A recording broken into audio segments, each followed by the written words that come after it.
Okay, we will reconvene this meeting, and the time is 8:15. We are on agenda item number 13. This is EC 355, Mayor's appointment of Jane Bulkmere to the American with Disabilities Act Advisory Council. I move confirmation. Second. Is there anyone signed up to speak? Okay, counselors, do you have any questions? If not, all those in favor, please say yes. Yes. Yes. Any objections? Okay, that passes on a unanimous vote. So, we move on to item number 14, final actions. And this is Council Bill 048, 1948, I believe.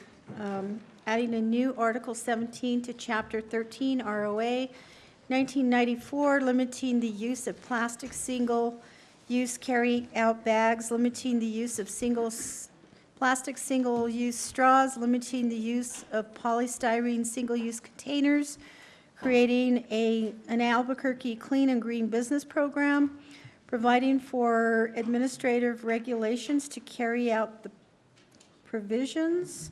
I move a do pass. We have a motion and a second.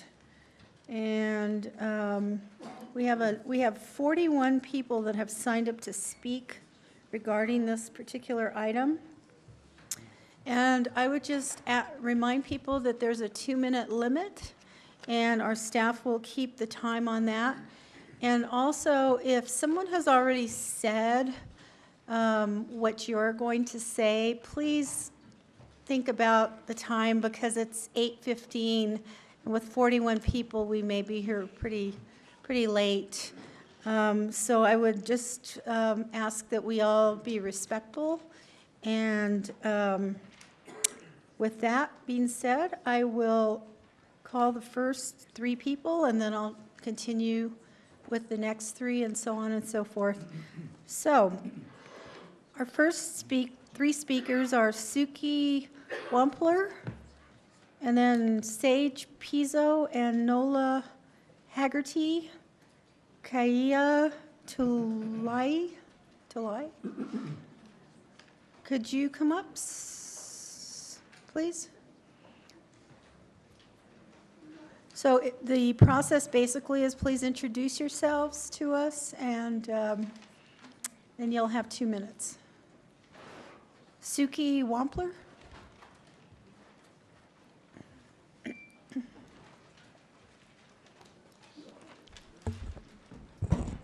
Hi, Suki. How are you tonight? Good. You're on. Go ahead. Hi, my name is Suki. I'm 9 years old, and I am a member of the Global Warming Express Club at the Mountain Mahogany Community School. Some people might not think that a 9-year-old's opinion is important. I hope to live to be 99 on this planet, but if we keep polluting our water, soil, and air, there is almost no way I will live to be that old. Or if I do, it will be a long, miserable life watching everything die around me in the 6th mass extinction. The animals around us are already starting to die. Our oceans, lakes, and rivers are not healthy.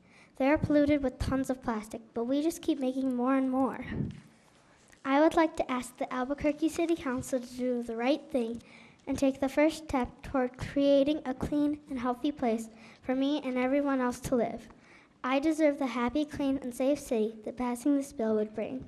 Thank you. Thank you. You did very well. The next speaker is Sage Pizzo and Nola Haggerty.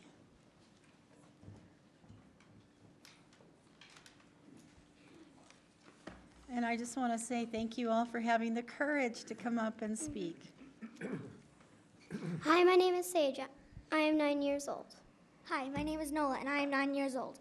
And we are members of the Global Warming Express Club at the Mountain Mahogany Community School. Our city is getting worse and worse. If you pass the Clean and Green Ordinance, Albuquerque will be a good example to other cities. Then they will follow our lead, and our world will be cleaner, and we will reduce global warming. Thank you for voting for the Clean and Green Ordinance. Thank you. Our next speaker is Kaya Tulai. Is that right? It's Kaya Tula. Kaya Tula. Hi, my name is Kaya. I am 8 years old. I am a member of the Mount Mahogany Global Warming Express Club. I have 3 reasons why I think Albuquerque should ban single-use plastic. It pollutes our environment, it is harmful to the health of all living beings, and plastic makes our beautiful planet not so beautiful anymore. So that is why I urge you to vote in favor of the Clean and Green Ordinance tonight. Thank you. Thank you. Julia Fitzsimmons, Cellera Hughes, Alex Hanna. Julia Fitzsimmons? Are you here? Okay, Cellera Hughes? Is that right? Yes, I'm actually here on behalf of Cellera Hughes. She left sick. May I address the council? Yes, Okay, may. thank you very much, Madam Vice President.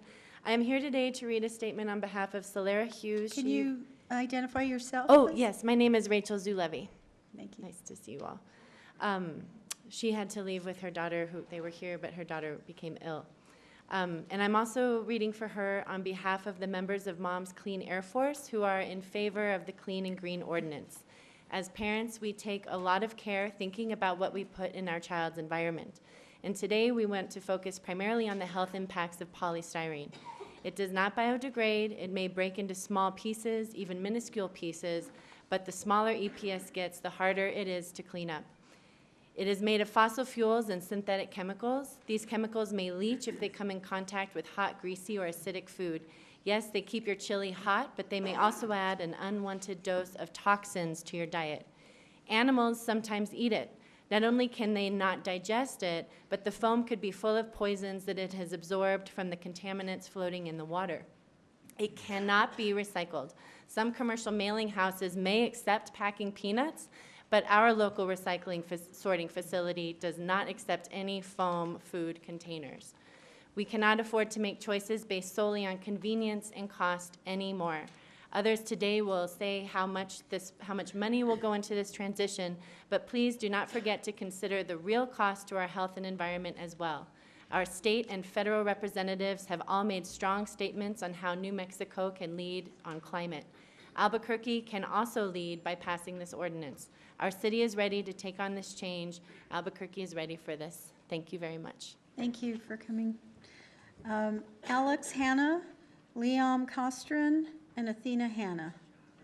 Alex Hanna. They had to leave. Okay, Liam Castron.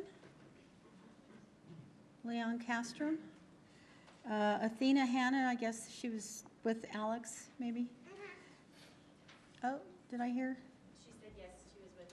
Okay. And then there's Annie Hanna. She also had to leave. Jennifer Patterson, Bruce Ridley, and Paul Gessing. Jennifer Patterson.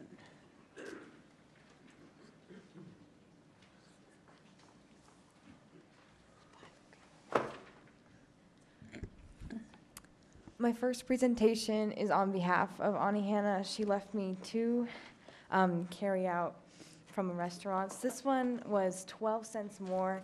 It's made out of cardboard, and this one was 12 cents less and made out of styrofoam. Now for me. Upon my last visit here, I noticed a majority of the opposition to this ban was that it caused small inconveniences. It would take a bit of adjustment, and the change is never comfortable for people. And I'm here to say that this change is necessary. My future and the future of everyone in this room relies on a stable environment. We must take actions while we still have time. Paper bags are cleaner and while decomposing, and they don't expose our friends and families to carcinogens. While it's easy to push off such a necessary change, in the fast-paced lifestyle of our society, we must look to the long-term effects rather than merely what will affect us in the next month. Questions? Any questions from the counselors? No? Thank you. Thank you. So much. And our next speaker is Bruce Ridley. Paul Gassing, Derek Toledo, and Lindsay Worthington. Mr. Ridley?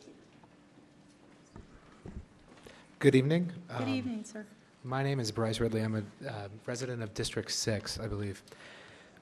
Now, when I first saw the report in the Albuquerque Journal about this ordinance, I was immediately excited and then upset to see that there are people in our community that were fighting against this. Why is taking care of our planet a debate and something that anyone would fight against? Our world, our future, our rivers, and our home depends on us committing to actions like this. When we look at the economic impact of a few cents compared to the economic cost of plastic pollution in our world, there is no room to stand idly by and continue with our practices. Many of us here, when we look out at the city that we live in, when we walk in our bosque, our mountains, and our streets, are exhausted of seeing the plastic bags flying through the wind, the styrofoam containers floating in our river, and the plastic straws littering our streets. How many of us are tired of it? I know I am. This ordinance gives us a chance to do what's best for our community and for our world. And I'm asking you all to think about what's best for our community, not to think of the few cents today, but of the massive economic cost of plastic pollution tomorrow. So please vote for this ordinance. Our world depends on it. Thank you, sir. Paul Gassing? Good evening, Madam evening, Chairwoman and members of the council. Nobody likes pollution, not me, not anybody in this room. But a basic principle is that there's no such thing as a free lunch or a harm-free public policy. Policies that might be enacted to influence one behavior have results and impacts that may be not foreseen. NPR actually had a study or a story that said, "Are plastic bag bans garbage?" This is NPR, not known as a conservative news outlet. They cited in that report a University of Sydney study that stated the following: people in cities with bans on plastic bags do use fewer plastic bags, which led to 40 million fewer pounds of plastic trash per year, but people who used to reuse their shopping bags for other purposes, like picking up dog poop or lining trash bins, still needed bags. The author found that sales of garbage bags actually skyrocketed after plastic grocery bags were banned. This was particularly the case for small 4-gallon bags, which saw a 120% increase in sales after bans went into effect. Trash bags are thicker and use more plastic than typical shopping bags. So about 30% of the plastic that was eliminated by the ban comes back in the form of thicker plastic garbage bags. On top of that, of course, you have paper bags. Paper bags resulted in about 80 million pounds of extra paper trash per year because they're thicker and they ultimately use more carbon to produce. An outright ban on plastic bags would be harmful to the environment, our freedoms, and the local economy. If City Council has a strong desire to work to reduce plastic waste litter around our city, I'd recommend educating and encouraging people to find creative use for plastic bags or to be sure they are aware of stores recycling them. Thank you. Thank you, Mr. Gassing. Derek Toledo, Lindsay Worthington, Kevin Callison, Dan Garcia, and Carol Wright. Mr. Toledo. Good evening, Madam Chair, members of the council.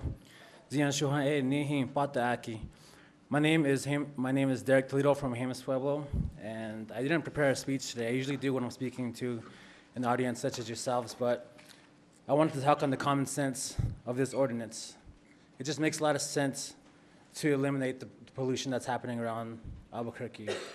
I, or anybody in this room, could walk around the neighborhood or community 3 blocks and find plastic bags, plastic straws, styrofoam, more than likely all of the above. So on behalf of the 1,000 signatures we collected in person, half of which were on the west side and online, and the Sierra Club's near 10,000 members, I just wanted to stand here and make this statement in support of the Clean and Green Ordinance. Thank you. Thank you, sir.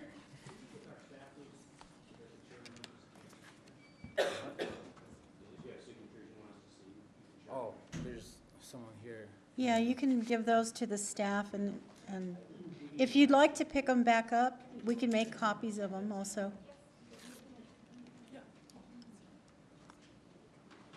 Okay, our next speaker is Lindsay Worthington. Lindsay Worthington left. Kevin Callison? Yes. Mr. Callison? Okay. Hello, my name is Good evening. Kevin Callison, and I operate a food service business here in Albuquerque, and we provide meals for various charter schools, private daycares, parochial schools within the Albuquerque area in the grades from K to 12, those particular grades. Right now, when a lot of the schools, what they're able to do is to pay for their lunch program. They're able to basically pay for it using funds derived from the National Student Lunch Program. And that pretty much takes care of all the entire cost. Currently, what I'm doing right now is I'm using the styrofoam lunch trays for the meals that I serve, and it's costing me 3 cents per unit. And if this particular revision to the law was put into place, basically the tray that would replace it, the recyclable tray, would go from 3 cents to 35 cents a unit. My big fear is with this additional cost, a lot of the schools would, to afford to have a lunch program, they would have to basically look at, getting taking away from projects, teacher salaries, something of that nature. Thank you very much. Counselor Davis and then Counselor Benton. I think they have a comment for you. Thank you. I think I just wanted to ask, or Councilor Benton, go ahead. I was curious. I saw you come down with some folks in the Restaurant Association. Have you been speaking with them about this legislation? I've been a member of the New Mexico Restaurant Association since 1992. And when the Restaurant Association asked you to come down and speak, did they tell you that your business is not covered by this and it wouldn't apply to you or the work that you do? We couldn't really, we read through it several times, but we weren't exactly sure if it would apply to me or would not apply to me. I think the legislation is written pretty clearly in the write-ups and in the public hearings that we've had. We've made it clear, and it's there that this is for persons who sell items for sale to the general public at a point of sale at checkout. And so it wouldn't apply to your work, and you can continue to do that without being interrupted. Okay, thank you. Thank you, sir. Our next 5 speakers are Dan Garcia, Carol White, Edian Schichtel, I'm not sure how to say that, Susan Rons, and Marie Coleman. Good evening, Mr. Garcia. Hello. I just want to say thank you for having me here and appreciate all of you. And I want to thank all of you for meeting with us one-on-one in the past, to talk about this. Again, these kids are a hard act to follow, so I know I'm not as cute as them, so I know that ain't gonna work. But, I think they're right in a lot of ways. We do need to be environment friendly. I got that, and we're not against that at all. What we're trying to do is figure out how is the best way for us as a business to go forward with all these constrictions, I guess you can say, because this changes not only my business, but a lot of businesses here in town that we've talked to. I mean, Larry from Frontier is here and so forth. But again, this does come down to dollars in a lot of ways, and this will hit us over $300,000. I know that some people have said that I was wrong with the costs on some of these containers, that we could get them for, I don't know, 10 cents more than what we pay. I don't know about from Home Depot, not Home Depot, Sam's Club or these other places, but that's not really true, because they don't have our logos on our cups and they don't deliver to our back door. If they delivered to us, that would be a whole different story. Plus, we need to go through these companies as a business, in a restaurant business. We just can't go pick up stuff. So I just want to, I just want to find what kind of containers we could use to be able to take our red and green chili out after we put them in a bag. And I'm okay with those containers like you have up here. We've looked at those. They do get soft. They do cost us more. They will cost the customers more, but it's more than 10 cents. They're about 30-some cents. So it does really add up. And for one plate, it's no big deal, but for several people, it adds up. For sure. Would you allow Mr. Garcia to finish? I'd like to be able to ask a follow-up question. Absolutely. Go ahead, Mr. Garcia. Well, I was just saying that, you know, a lot of this, like the green bags that, you know, and this is a little confusing, I'm gonna say, to me, and I've asked several people, and some people can't really give me the answer. These green bags that we can use instead of, like, say, our Garcia bags, we can use those green bags, because they're biodegradable and stuff. Can we use those? Because right now I hear plastic bags, single use, you can't use them. And because there's two different issues here. There's, they biodegrade in the earth, and the other one is they can't go through the solid waste department as far as the plastic. So, you know, so there's a couple of different issues here that we're trying to find out. And of course, I mentioned the garbage bags at the restaurants and stuff, which is, I guess that's gonna be, maybe that's gonna be exempt, and gloves that our cooks use for handling food, which is huge. Not just our cooks, but doctors and everybody else that uses those. So I know a lot of this stuff is exempt, so, you know, we just really trying to get clarity on it. And we've met with Pat, we've met with all of you and trying to get clarity. And I know there's gonna be some, I don't know, I thought they were gonna send us something so that we could refigure on what we could use or what we couldn't use so that we can get some costs. Because it's not just, it is about cost too. Because we need to be able to function, you know, we be able to function and stay in business, because everything is going up. Our gas, our water, our property taxes, everything goes up. And we need to be able to survive. Councilor Davis? Thank you, Madam Vice President. Thank you, Mr. Garcia. I appreciate you coming back. I wanted to address two things you said really quickly, so hopefully we can, because I think we'll hear them again, and maybe we can do this now. I wanted to clarify, one of your employees wrote a letter in the Albuquerque Journal today. Yes. That said they had met with all the counselors, but it says we have yet to receive a response from Counselor Davis as to what may be included after repeated requests. We and our supplier have contacted Davis, but he's not responded. Did you see that article? And that's one of your employees Actually, I that wrote read it? that this morning, and the ladies here that wrote it. I saw Mia here. Yeah, I just want to clarify. We met on March the 10th with several counselors in your restaurant with the Restaurant Association, and I'm sure the Restaurant Association can help us clarify this when she speaks. But the email from Mr. Hickam, which copied you on it in response, said, in response to the question asking for the details, the actual cost from your supplier, it says that I understand that the Domestic Restaurant Association has sent a letter that outlines its member stances. Those are the only details Mr. Garcia is now allowing me to share with you. Please contact him for more. I'm confused because we had been working with your supplier to share that information, and he told us in response to our inquiries that you were no longer willing to share that.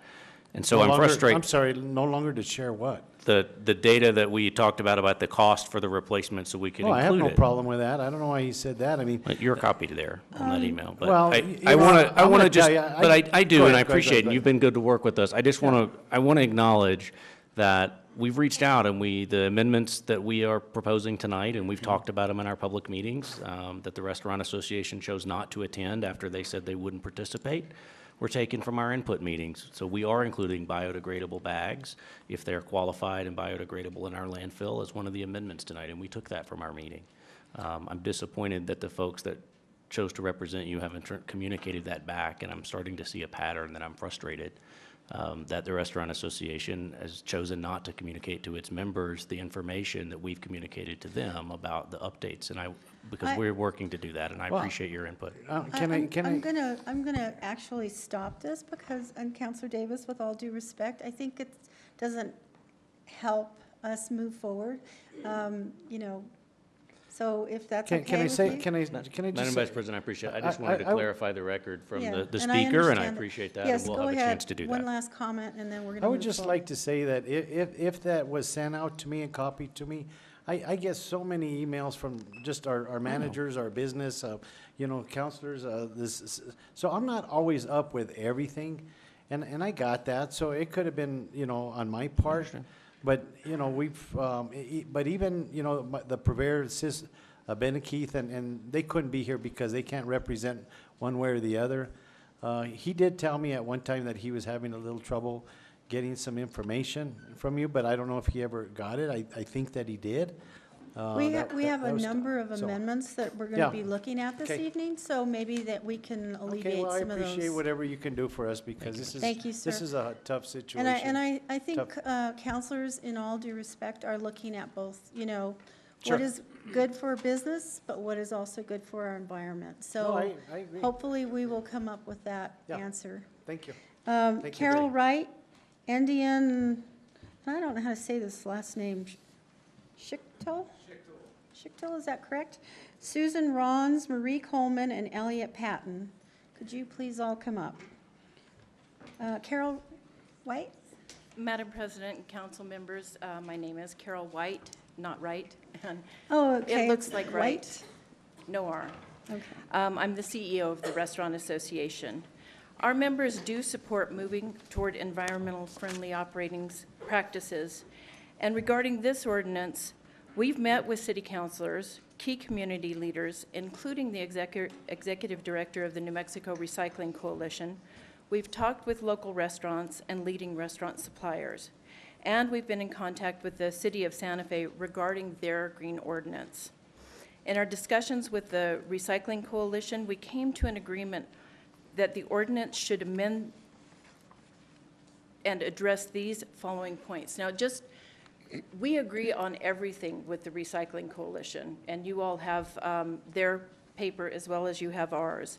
Both organizations agree that using definitions and exclusions from the Santa Fe ordinance is extremely important to the integrity, clarity, and enforceability of this ordinance, since it does not currently have any definitions, very hard to spec things like cardboard boxes if you don't have specifications, and it does not have any exclusions. Both organizations agree that replacing single-use plastic bags with single-use paper bags is not a good solution. Instead, the ordinance should require retailers to charge a 10-cent per bag to encourage reusable bags. Both organizations believe that the city should consider a list of exemptions from the Santa Fe ordinance, which does exclude bags used by restaurants from the plastic bag prohibition due to safety, transportation, and sanitation purposes. Both organizations agree that phasing in the straw ban would be the best policy at this time. The only thing we disagree on is styrofoam containers. The Restaurant Association and our evaluations show that there is no widely available cost. I'm going to allow you to finish. Go ahead. Okay, there is no widely available cost-effective alternative to the containers that are out there right now, and they are not suitable for our local dishes such as red chili. Thank So you. you've heard that, and thank you all. Most of you have met with us, and we really appreciate it. Do you have a written statement that you'd like to give us? Yes, I do, in another bag. I will Okay. bring that to you. You can bring it to the staff, please. Thank you, ma'am. Indian, and help me with this. It's Andian Schichtel. Schichtel. Yeah. Thank you. There's a lot of CHs in that name. Yep. You could keep it. Thank you. Hi. Go ahead. So I'm Andian Schichtel. I help run a forest daycare in the Bosque. I also am contracted with the Albuquerque Water Utility Authority, and I go to all the APS schools in town, including the charter schools. Last night, I was on the city website and looking at the Earth Day events. Majority of them were trash cleanups, and those are Band-Aid actions and temporary fixes. So I'm excited that we are considering this because we are stopping those materials at the source. Down at the Rio, my students routinely find bits of broken styrofoam in the river and in the forest, and straws and plastic bags, amongst other things. The ordinance doesn't solve everything, but it's an honorable first step. Issues like these are economically complicated, but at some point, we adults have an obligation to the kids and ourselves.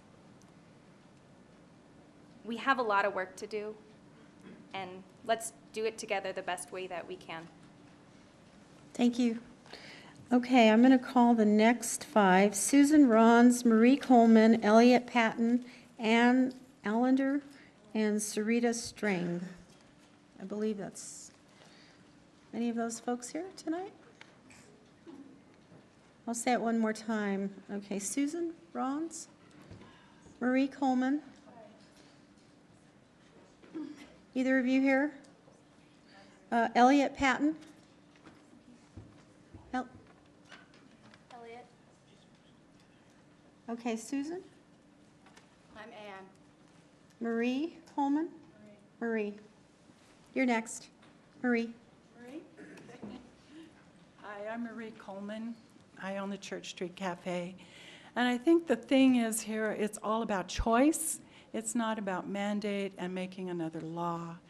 I know we all want to do the right thing, and I know at my restaurant we actually recycle all our cardboard boxes. We recycle our grease, which is made into biofuel. And I think that that is the answer. It is the answer of recycling and educating and not making another law. So that's me. Thank you. Elliot Patton?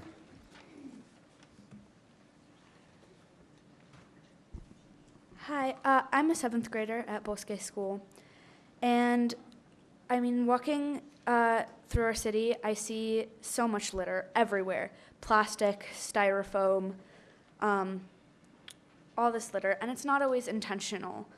I mean, with the windy days we've been having and overflowing trash cans, you can see where that leads. And I mean, inevitably, this plastic and styrofoam, it ends up in the river, in the ocean. It intoxicates these ecosystems and the food that we're eating. I mean, there's so much we could do about this as individuals, but if 12 million tons of plastic enter the ocean each year, that's not enough. If all of Albuquerque were to use paper instead of plastic or styrofoam or other alternatives, that would put a huge dent in our plastic usage. I mean, you might be thinking, what about my takeout or my red chili? Well, there are so many alternatives to styrofoam, clamshells, or plastic containers, and while they may cost more, I want to have a future where plastic hasn't intoxicated my food, the places where I live. I want to be able to live a full life, and the people who come after me to be able to live a full life. I mean, I ride my bike across the river every day, and I see this already happening. The banks of the Rio Grande just keep accumulating more and more plastic as it gets windier.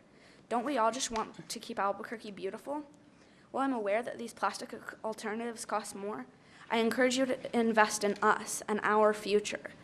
I mean, if our generation is the answer to our problems, is supposed to fix our problems, we need your help, and we need to start now in fixing these problems. Thank you.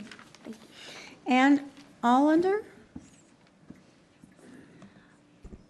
Hi, my name is Ann Allander, and I want to address something that I think is not really being discussed enough, and that's reducing consumption in the first place. But I have written comments, so here we go. I recently read a disturbing account of a pregnant whale who died after ingesting a great deal of plastic. Plastics pollution is everywhere on planet Earth. You can't escape it. It is estimated that every human being in the world has varying amounts of plastic in his or her system. Animals are not the least bit spared.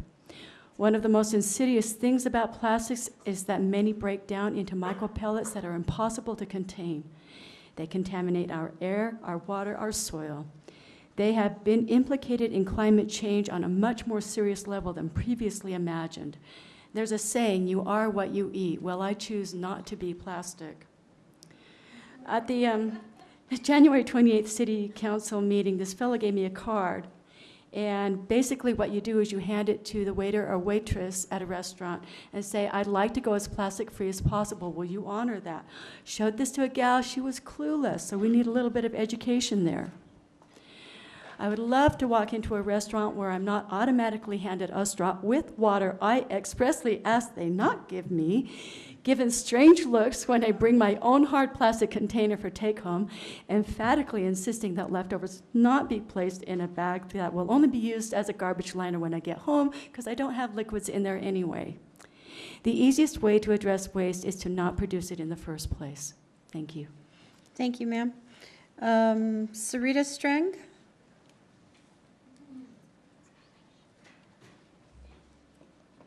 Good evening, Albuquerque City Council.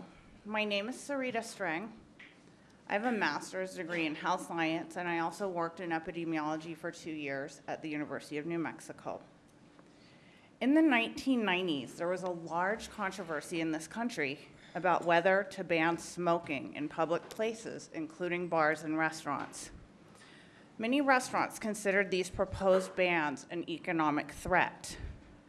Albuquerque City Council passed the Albuquerque Clean Indoor Air Ordinance for restaurants in July 2003, which banned indoor smoking. I'm not sure what the economic cost to restaurants in Albuquerque has been for this smoking ban. I am sure that this ban has improved the health of community members in Albuquerque. As now most people are aware of, smoking is significantly damaging to both human and environmental health. The smoking ban in restaurants helped denormalize smoking in public places. Today, the Albuquerque City Council is exploring the possibility of decreasing plastic packaging in our city in a way that will affect our city's vendors and restaurants. Some restaurants consider this possibility a financial burden and a great inconvenience. This fear is understandable, as was the fear of the smoking ban. At the same time, long-term use of plastic packaging and resultant microplastic has increasingly been linked to effects on human health, including endocrine disruption, carcinogenic water contamination, increases in birth defects, genetic changes, indigestion, liver dysfunction, increases in infertility, declining sperm counts, endometriosis, elevated rates of lymphatic cancer, and other compromising health conditions. Recent studies have shown that up to 50% of humans now have evidence of microplastic in their stool. Thank you, ma'am. We're going to have to ask you to, if you you. have a statement you'd like to leave with us, you're welcome to. I would just like to say that I ask that you all vote in support of the Green and Clean Retail Ordinance in Thank you. its entirety. Thank you. Okay, the next 5 are Stephen Baca, Joan Brown, Don Hyde, Fred Hodick, and Jim DeHardines. Stephen Baca, Joan Brown, Don Hyde, Fred Hodick, Don Hyde, Mr. Hyde?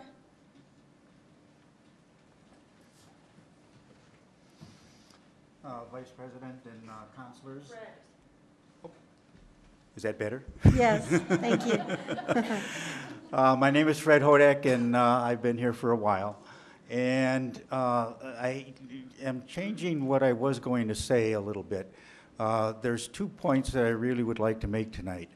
I've spoken before this councilor, this chambers before, and one of the things that I think I've been very proud about you folks about is that there have been times that you've set a pace for other municipalities in New Mexico, and really a lot of, I think, our other municipalities really look and see what you folks do to set kind of a tone. And I compliment you on that, on some of the things that you've done in the last few years that I've been here. I guess what I'd like to also point out, this ordinance is something that right now New Mexico is finally coming around to doing some things like addressing renewable energy. The city itself is doing an awful lot to incorporate solar, and I think what the present administration is doing is really commendable in terms of dealing with the climate. And I think it's time for this chamber to again set a pace and start to get us to the point of not being at the bottom of the run of a lot of the social issues that we have, and start to set a pace and really set the tone for what can happen in New Mexico and other municipalities. The other thing that I'd like to point out has nothing to do with that, and it's going to be very short. I spent 12 years, I was a small business owner, and I was very much connected with the paper and the cardboard industry. And after I got done with that, I spent 7 years in that industry consulting with other businesses of the same sort. And in a nutshell, I'm here to kind of contradict some of the other testimony that you've heard this evening. And I can tell you that small business owners, if they know what they're doing, can easily take care of this issue your time is without up. getting broke. Thank you. Thank you, sir. Jim, does Hardens? Okay, the next 5 people are Lori Gloria, Barry Bitzer, and Tad Dominski, and Ellen Deweek. So we will start with Lori Gloria. Glaria. Glaria. Hello, my name is Lori. I'm 10 years old. I'm part of a group called the Global Warming Express. It is a program teaching kids about global warming and raising their awareness about climate change. Also, my whole group supports the ban. They think it'll be better for our future and everything we do. And also, I'm just going to tell you that everything you say and what you do on this bill impacts on our life and our future. Whatever you do here will be our life. Thank you. Thank you, Lori. Barry Bitzer. And I just want to say it's really great to see Barry. I used to work with him. Likewise, Madam Chair, members of the council. My name is Barry Bitzer. I'm the development director at the New Mexico Biopark Society, but I'm here tonight in my, my other hat capacity as chair of a committee within the biopark structure that we call the Green Team or the Conservation Team. They are folks who mostly on their own time and dime are doing some extra stuff. We have a lot of expertise in terms of the environment and wildlife at the biopark. I was going to touch on the microplastics element, but the testimony from that woman with the master's in public health really nailed it. So I'll let that sit. The other point I wanted to make is that we end up with the loose stuff that isn't microplastic, but that's flying around loose. We end up having to intervene a lot, if you will, because, for example, at Tingley Beach, which is part of our facility, the wildlife gets tangled up in plastic bags and so forth, or they ingest something and they're ill. We have veterinarians on staff, so we get pressed into service. It's fairly extensive, actually. So anyway, I appreciate the restaurant industry. I rely on them very heavily. It tugs at my heart to see them upset about this, but my folks are of the opinion that this is an urgent matter. So thank you. Thank you, sir. Councilor Davis has a comment, I believe. Just a comment. I just want to thank you, Mr. Bitzer. I just want to acknowledge and please send back to your board and your members how much we appreciate their willingness to step up and help us both get data from their own work and from the biopark to look at the actual cost here in Albuquerque for local restaurants, because they serve thousands of families and kids a week there. And some of that information helped contribute to our local economic impact report so we could provide real data. And I do appreciate the biopark for stepping up to do that. Okay, Ellen Deweek. Oh, I'm sorry. Ted Neminsky. I'm sorry, Mr. Neminsky.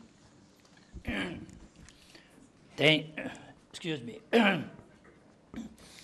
Thank you. My name is Ted Neminsky. Well, let me begin in this way.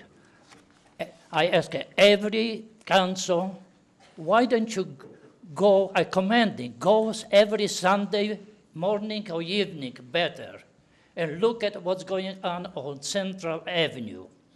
All these paper cups, paper bags, overflow garbage can. Well, clean up and look at carefully. Clean up your own garbage. That is one thing. Another thing, Leibniz, many say it is disease. I say Leibniz is mental sickness. Think about it, common sense.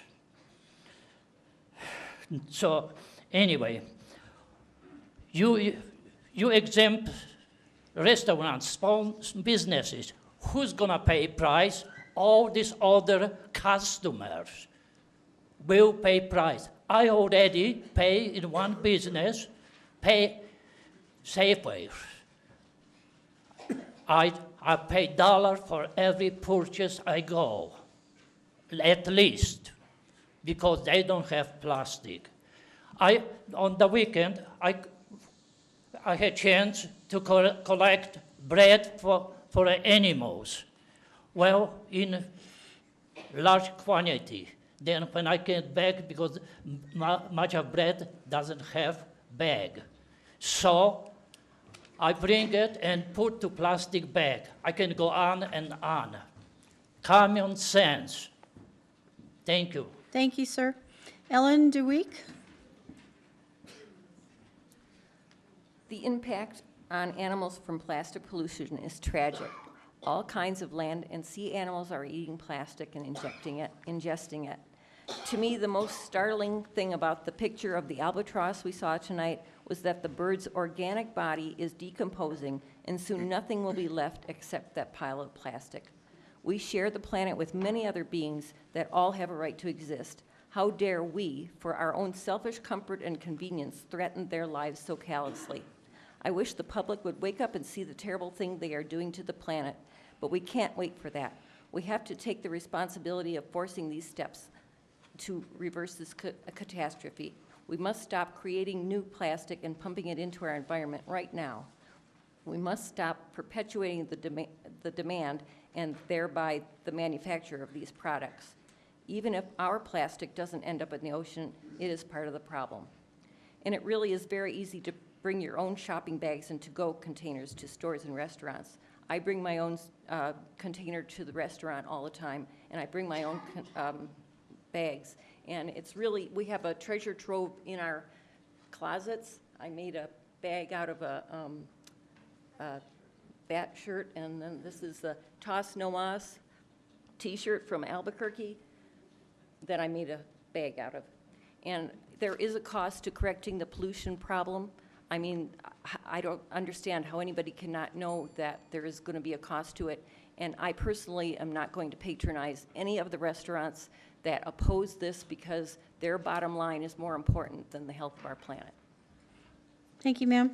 The next 5 are Harper Gamble, Celia Isaias, Larry Ranosek, Art Tannenbaum, and Elizabeth Versil.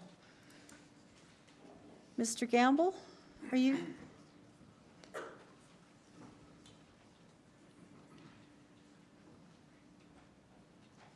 Sorry. Thank you, Madam Chair and members of the council. My name is Harper Gamble. I'm a student at UNM majoring in economics and poli-sci. I'm also the founder of the UNM Environmental Coalition, a coalition of 6 student organizations on campus which have hundreds of students committed to working towards a cleaner earth during our years in college. It's getting rather late into our semester and our classes are ramping up, so I want to mention in our few hours that we had to petition on campus for this topic, many of the people that we spoke to really wanted to make it out to this meeting but are a bit overwhelmed with schoolwork right now, and I want to echo the response that I've received from them. Plastics are not something that we want to see in our environment. They pollute our cities and wreak havoc on our ecosystems. We have not fully studied the health detriments of plastics that plastics can cause in humans and wildlife, and it is irresponsible to use bags and straws for a moment when they're going to impact lives past hours. As I've stated, time is something that is very important for us in college. It's why we pay more to use services like Grubhub and DoorDash for our food. Nearly half of all customers of these services are millennials, so it's safe to say that we like to get takeout. We are a generation conscious of the impact that this has on the environment. A small increase in prices on takeout doesn't change the fact that many of us are strapped for time and are willing to pay for that time. We want to make sure that this convenience isn't in disregard to the earth. Our coalition has worked with businesses in the Student Union building to actually find alternatives for the plastic straws there. Thank you, sir. Your time is up. Thank you. Thank you. Arcelia Isaias.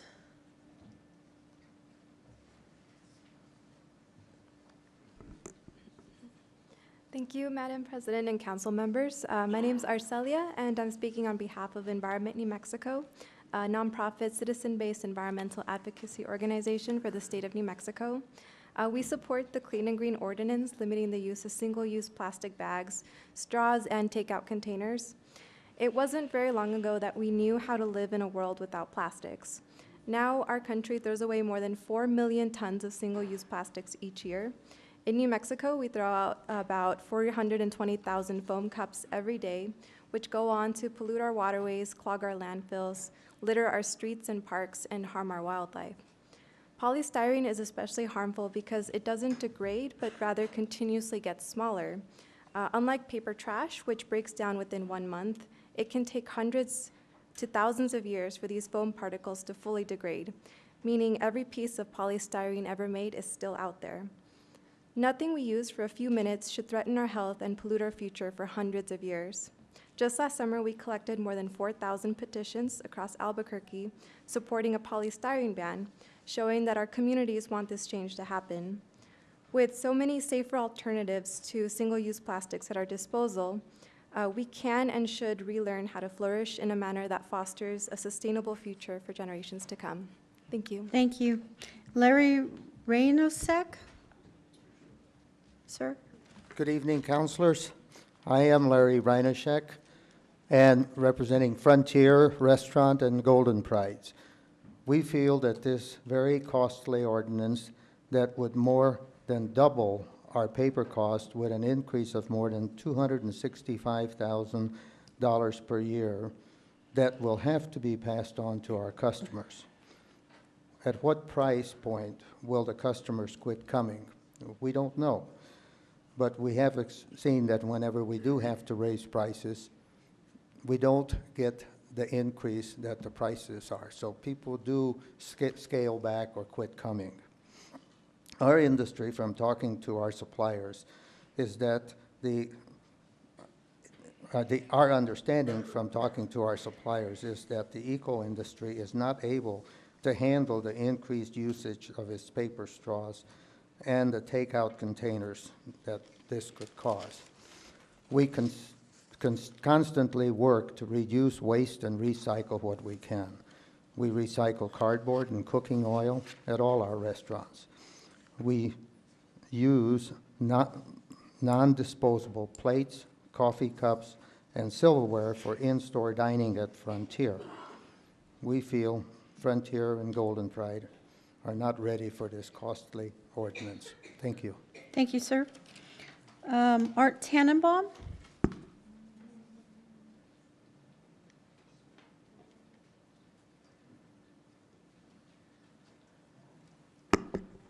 My name's Art Tannenbaum. I worked as a professional announcer. I know it's hard to believe. I want to apologize for my less than ideal presentations down here. This city is extremely troubled, and that's part of. I can't fault anyone but myself. If I were more prepared, my presentation would be better. I think the same applies to your legislation, that it needs some work. For example, a definition of recyclables should not be left up to the solid waste department.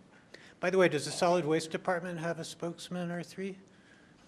Anyhow, I can remember all my life eating Asian food, take out Asian food that has chilies and hot sauces and everything else in cardboard containers.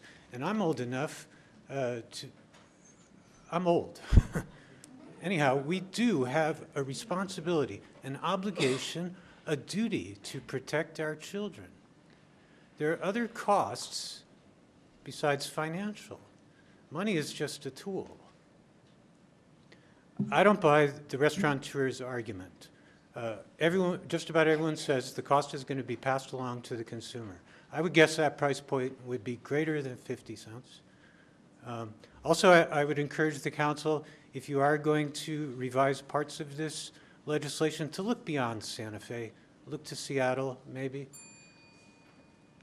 However, I agree with the youngsters that you need to take a first step. If you're going to, I would urge the council to at least put part of this legislation through.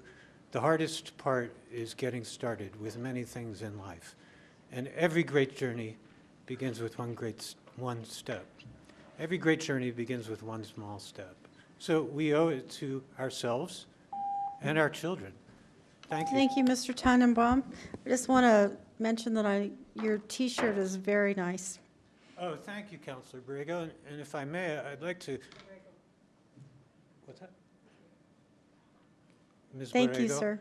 I wanted to make it clear that my comments pertaining to the City Council earlier, I consider you exceptional. Oh, thank you, sir.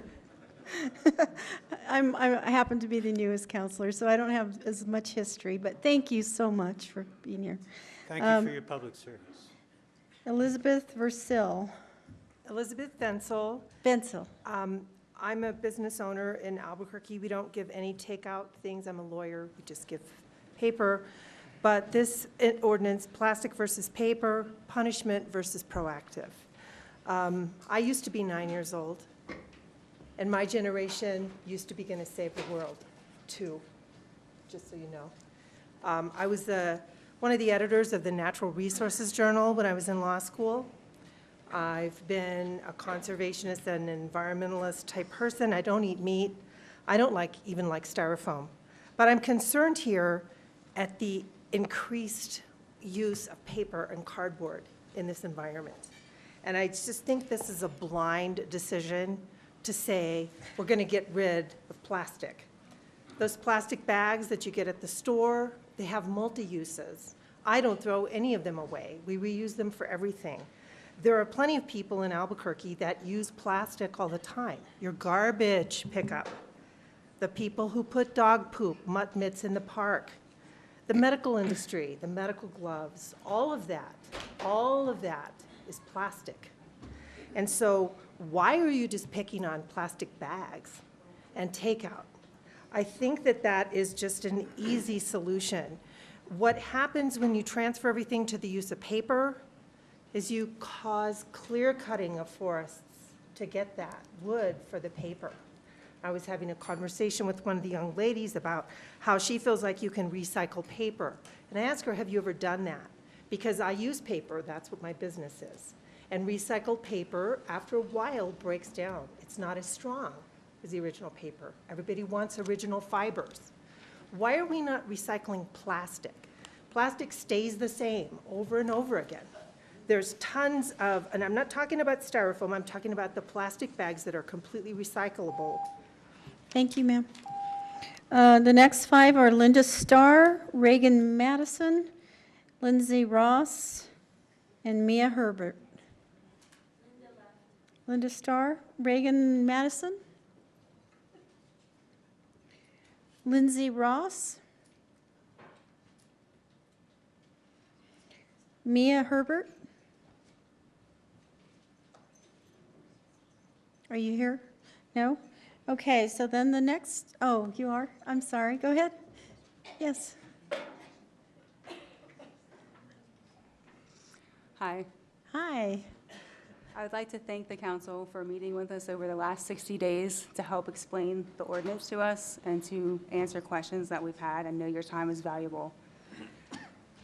I also have not had a chance to read the amendments, so part of what I was going to say probably will not apply, so I'm going to kind of skip over that. I guess my takeaway from it is that, banning the plastics, at home, I recycle, I keep my plastic bags, I do all of that. Can you pull the mic down just a tad? Thank you. I'm sorry. I do all of those things. However, what I see is that people throw things out of the car window. They don't dispose of it correctly. They don't clean the recycling before they put it in the bin. And all those things end up in the landfill. And ultimately, what we're trying to do here is prevent the items from making it to the landfill. So I would just like to see some clarity in it, and also just a little more education for the public as to how to actually take care of the waste. Thank you. Thank you. Our last three speakers are Lena Chavez, Katie Adams, and Sarah Pierpoint. Lena Chavez?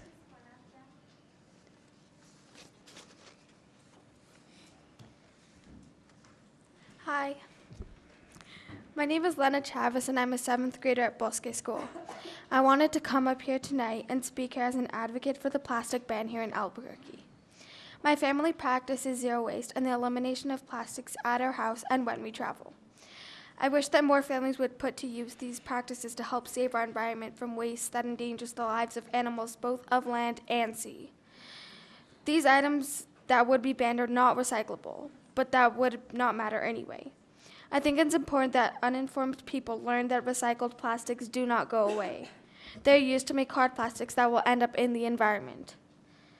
Awareness alone is not going to help with this problem. We have lived comfortable lives before these items were even invented, and we can learn to live without them again. We need local governments to step up to the plate. I'd like to thank Councilors Benton, Borrego, Davis, and Gibson for introducing this bill to help protect our environment. I'm here to ask you tonight to help Albuquerque become one of the few major cities to set a trend for others to follow to make our world a better place to live in.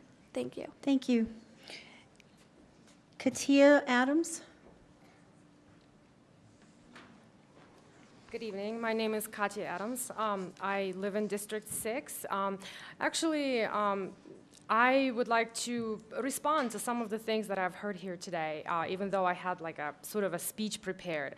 First of all, I was profoundly saddened by a statement that I found to be profoundly cynical, that the students and the younger people who are here today may be here just because they're receiving some kind of credit or are encouraged by schools to participate. I consider this to be very cynical, and this implies that they don't have opinions of their own and they actually don't care about what's going on around them. The second thing I would like to say is that to the comment about how we don't, it's California, it's not we who throw plastic into the oceans. Every time you use a plastic straw, every time you mindlessly pick up a plastic bag at Walgreens or wherever it is, it ends up somewhere. I've heard some businesses say, a gentleman from the Chamber of Commerce said that there is a better way. However, he did not suggest a better way. To me, the only better way is to reduce, use no bag, use no straw, bring your own container. There's been a lot of irony here today. All of the businesses I hear talking, they are, from what they say, they're strong environmentalists, and yet they're the ones opposing reducing all the plastics, and we have to start somewhere. So here's my personal answer to the question: at what point will the customers stop coming? My answer is I will stop coming at the point when I realize that the businesses I support talk the talk, but do not walk the walk. Thank you. Thank you. Sarah Pierpoint? Or Pont? Good evening, Vice President, Councilors. Yes, it's Sarah Pierpont. I'm the Executive Director of the New Mexico Recycling Coalition. I met with many of you and I emailed the rest of you. I want to thank you for taking the time to meet with me in the past 60 days. I also met with the New Mexico Restaurant Association. Our organization, the New Mexico Recycling Coalition, strongly supports this ordinance. As a coalition of recyclers, we want to bring one other point to the table, which is that single-use plastic bags are one of the leading contaminants in the blue bins at the curbside program in Albuquerque.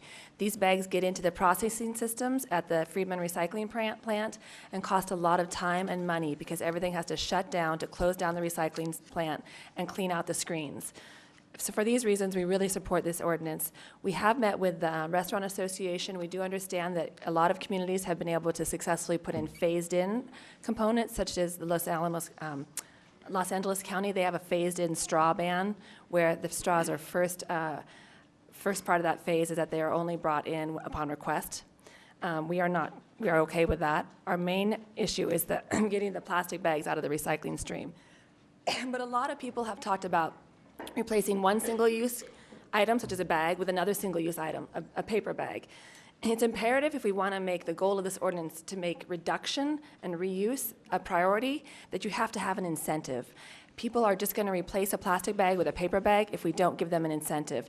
And I really want to propose that this community and this council requires a 10-cent bag fee for each bag that is bought at the store. And so rather, this is what they did in the city of Santa Fe. This is what they've done in other communities. Otherwise, we'll just replace one single-use item with another single-use item. And to really get people to bring in their own bags, you have to charge them 10 cents per bag. Thank you. Oh, the other thing is, there's a mention of how we need to develop markets. I want to invite all of you and encourage you to support your solid waste department to attend a training that we're putting on in partnership with the National Recycling Coalition in Albuquerque at the Albuquerque Museum on June 11th, and it's to talk about how to build recycling markets in our area. Thank you. Thank you so much for your comments.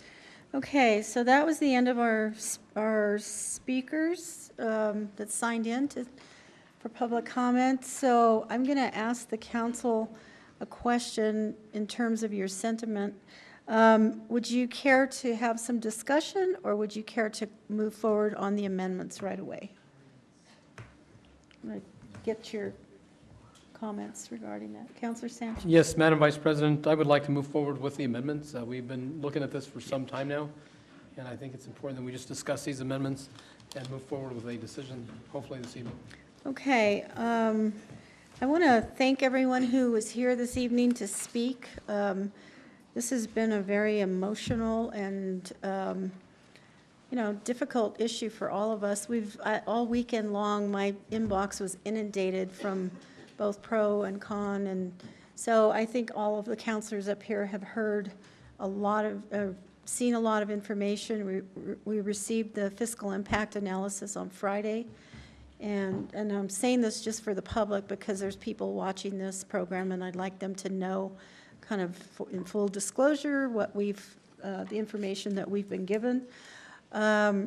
So we have a packet of comments, or amendments rather, that have been created by the staff, and it goes from A to J.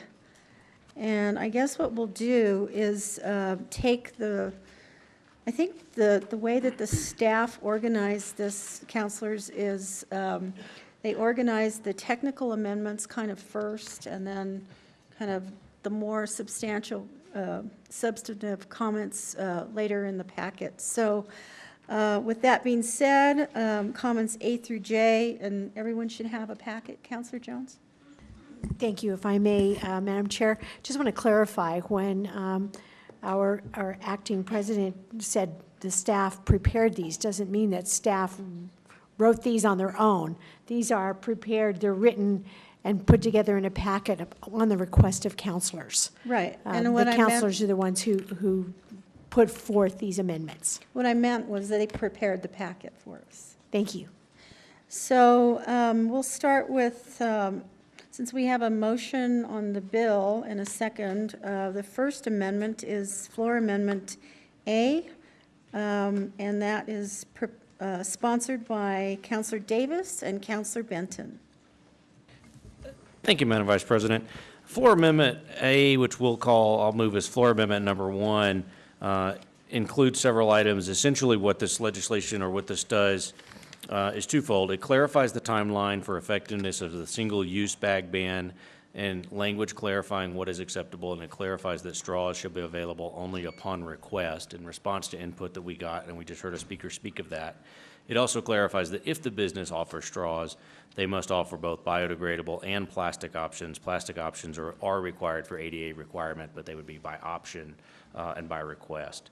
Really briefly, Madam President, tonight, what essentially this does, without reading every line here, it clarifies that the plastic bag ban would take effect on January 1st of 2020. And it also clarifies that any bag that would be acceptable must meet standards for recycling, biodegrading, or any other form of acceptable disposal as set forth by the Director of Solid Waste. In regard to straws, it's just a technical cleanup that clarifies that straws are by request and not automatic. So we think these are technical, and I would offer floor amendment number 1. Second. Okay, councilors, there's a motion and a second. Any discussion? Okay, all in favor of Floor amendment number 1, signifying by saying yes? Yes. Any opposed? Okay, that passes on a 7? 8 to 8? 8 to 8 vote, I guess. Okay, floor amendment number 2. And this floor amendment is sponsored by Councilor Davis and Councilor Benton. Madam Vice President, I'll move floor amendment number 2. And this amendment has to do with the language and implementation deadlines regarding the ban on polystyrene. So this amendment reads as follows: page 2, line 21 through 22, strike the contents of section A. On page 2, line 30 through page 3, line 3, strike the contents of section C and replace it with the following. Effective January 1st, 2020, a business shall not serve any food or beverage on or in a polystyrene product and shall not provide a single-use carry-out container to a customer unless the customer meets standards for recycling, along the lines of what the previous amendment said, set forth by the recycling, biodegrading, or other form of acceptable disposal set forth by the Director of Solid Waste. And B, the business posts at the point of sale in each container a notice that the container used pursuant to this act are recyclable or biodegradable and encourages proper disposal of the container.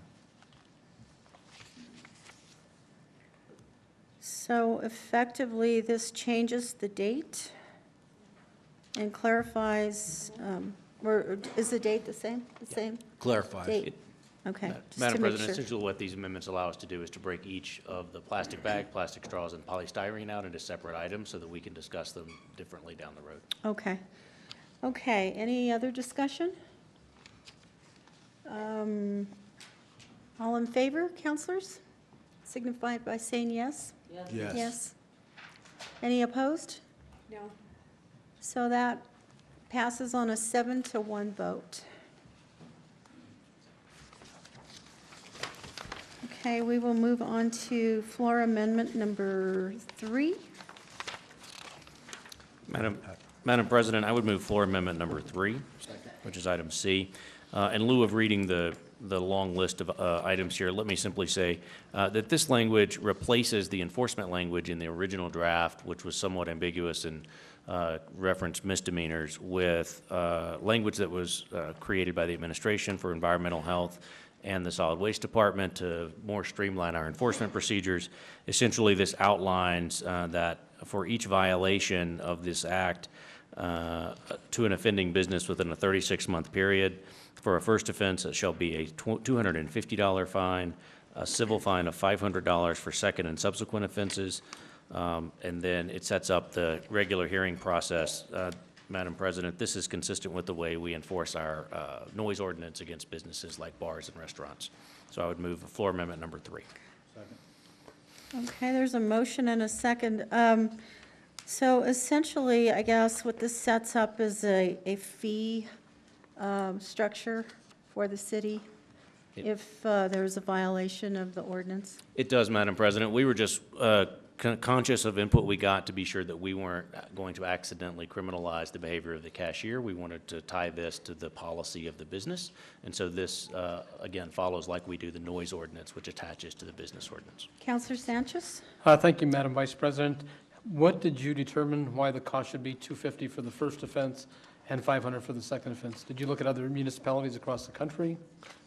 Madam President and Councilor Sanchez, actually the Environmental Health Department recommended this as consistent with their other enforcement actions that they do on similar policies in the city. Thank you. Councilor Benton? Thank you, Madam Vice President. Just also another small piece of this amendment was also raised by Environmental Health Department, and we added that language to say that in unusual circumstances, they might need to issue directives requiring these kind of products, and that we want to make sure that this would not be construed to restrict them in any way if they're issuing a public health directive of some kind. Thank you. Councilor Sanchez? Madam Vice President, did you look at all at possibly a warning for the first offense? Councilor, we followed Environmental Health's other regulations. I think we'd be open to that. If you wanted to offer a friendly amendment, I'd consider it that way. But I would defer to my co-sponsor and maybe ask Environmental Health or the administration. I think there was an interest in keeping the enforcement of these regulatory issues consistent, but And I can understand that, but again, this is a new ordinance. There should be at least a warning for the first offense. I see Councilor Benton wanted to Matthew, weigh in. or somebody Mr. from Environmental Jimenez coming Health, would you like to come down? I Well, see he's Councilor. coming down. Yes, Could I also- Council President Borrego, Mark Domena from Environmental Health is on his way down. Thank you. Counselor Benton, before you speak, would you, Yeah, please. Yeah, just quickly, I know, and this would allow Mr. Domena to perhaps weigh in on this as well, but we did use the noise ordinance as the basis, which is something that we've had a lot of experience discussing conditions downtown with the noise ordinance. And I would say that although this fine structure exists for violations of the noise ordinance, my experience has been we give a lot of warning before we start issuing fines. sir? Thank you. Councilor Ben, I'm not sure I should address that last part about the noise ordinance. But that is actually very correct. We look towards getting long-lasting compliance in anything that we do. My understanding from the draft that I saw in the language that we recommended, the preceding section already identified a 180-day window in which a warning was going to be given. So we didn't modify that at all, and I'm not sure if it made it into your amendment or not. But we're certainly open to giving warnings as directed by everyone's wishes. Counselor Gibson? Thank you, Madam Vice President. Also, I noticed here is that if a person is issued a notice of violation, that person may request a hearing, so to go and plead their case. So it's even though the initial fine is $250, you still have an option of going in and pleading your case in front of a hearing officer. Counselor Sanchez? Thank you, Madam Vice President. I would like to add a friendly amendment to this for the first offense, that it would be a warning. I would consider that a friendly Counselor amendment and number the subsequent offenses accordingly, if that was okay. So, Chris Melendres, be fine. how would that restructure this amendment? So, Madam Vice President, I want to point out, first of all, that on page 4, line 13, there's already a provision that says during the first 180 days following the effective date, the city may issue a warning to offending businesses in lieu of the first offense notice. So that is discretionary, though, so the amendment that you're proposing would sort of be complementary to that in a way, and would require that first offense to be a warning. And so essentially, the way that Councilor Davis articulated it, I think would be appropriate under this section A, and then sub A and B, where it lists the first offense is $250, the second is $500. It would simply be sub small a, first offense would be a warning, second offense $250, the third and subsequent offense is $500. So I have a question, sir. So does the Solid Waste Department have a way to track that? Like the warning and then first offense and second offense? Is there a structure in place for that? Madam Vice President, I wouldn't speak directly for solid waste, but I would imagine that they do. I can tell you with environmental health enforcement, we track Would you like to come warnings down, whenever they're issued. Matthew?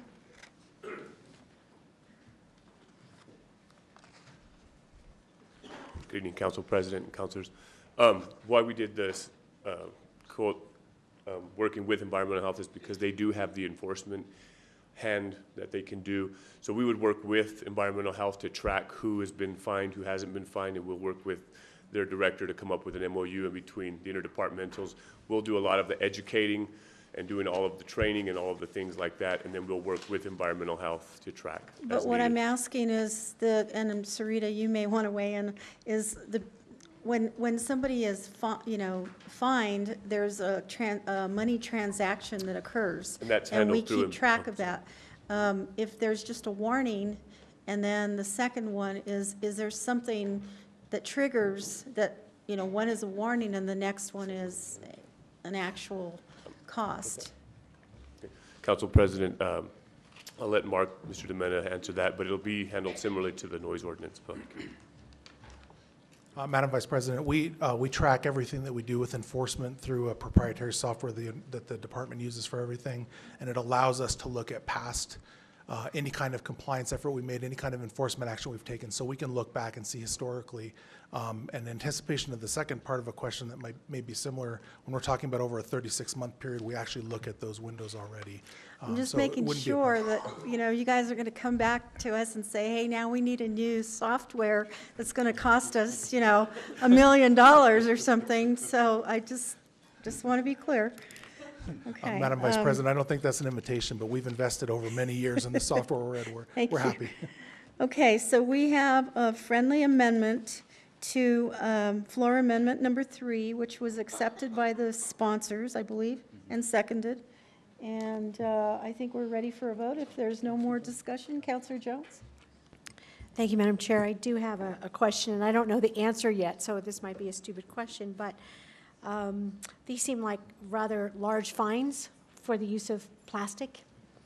So I'm trying to discern what the fines are for, let's say, drinking in public, being drunk, or partaking of illegal drugs in public. I mean, are we gonna, and I'm not sure. I'm just curious if these are comparable bad deeds or if not. Just curious, because this seems like very onerous fines to me for using a piece of plastic. I know we don't want to use plastic, I agree with that, but it seems like this is a bit onerous. Madam Vice President, Councilor Jones, the fines that are in the language that you have, as Councilor Davis pointed out, they're actually entirely lifted from the noise ordinance as it is. So they are very appropriate for the noise ordinance because we have a very difficult time convincing people to cooperate with us on that. But as far as environmental health and enforcement are concerned, we're completely open to whatever fines council feels is appropriate. Councillor Jones? Thank you. One more question. So with the noise ordinance, it's like one business making a lot of noise. And Councilor you Jones, that's go back and forth. I mean, you go there several times, having had that experience with you. Over and over, yes. Not with a business of my own, but I didn't do it.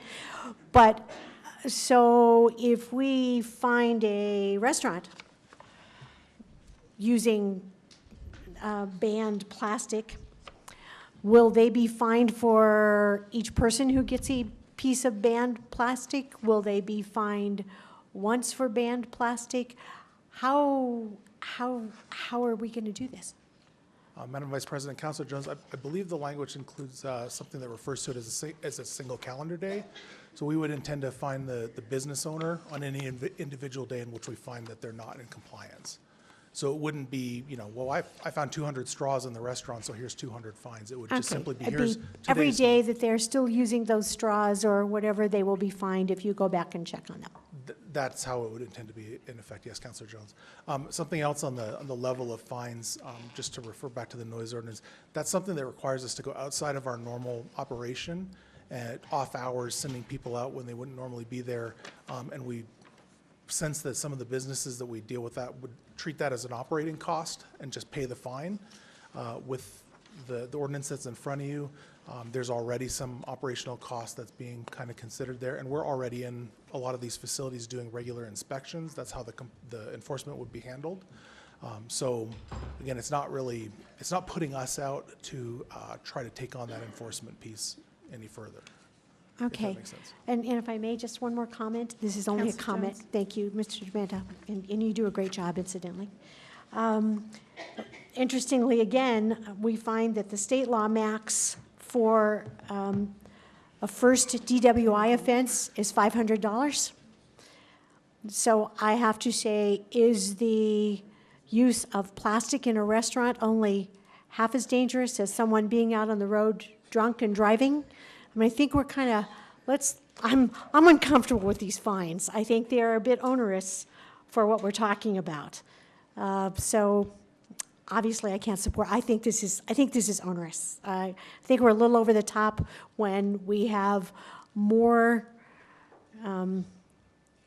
punishment, immediate punishment for using plastic than we do for, I don't even know what it is, for using drugs in public or impaired doing whatever we do on drugs. But it seems a little over the top to me.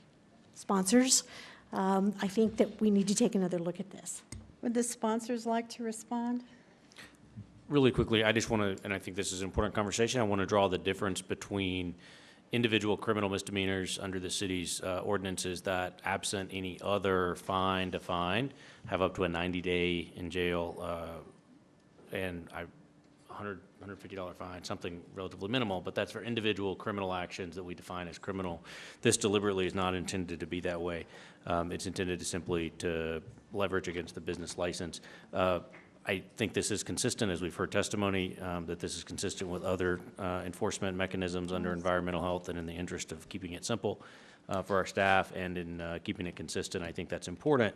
I'm open to other ideas, but I think this is consistent for now, and I think in our research for our other public meetings, we found that in cities like Austin, for example, that have a very similar ordinance, and in Santa Fe, they've actually issued less than a dozen fines. I think it's the city of Santa Fe. And so it doesn't seem to be a big issue. Madam President, I just want to make a clarification. Mr. Melendrez pointed out that we should note that, just for the record, that this replaces not just line 7 as written in the amendment, but lines 7 through 17 on pages 4. It just replaces the entire enforcement mechanism.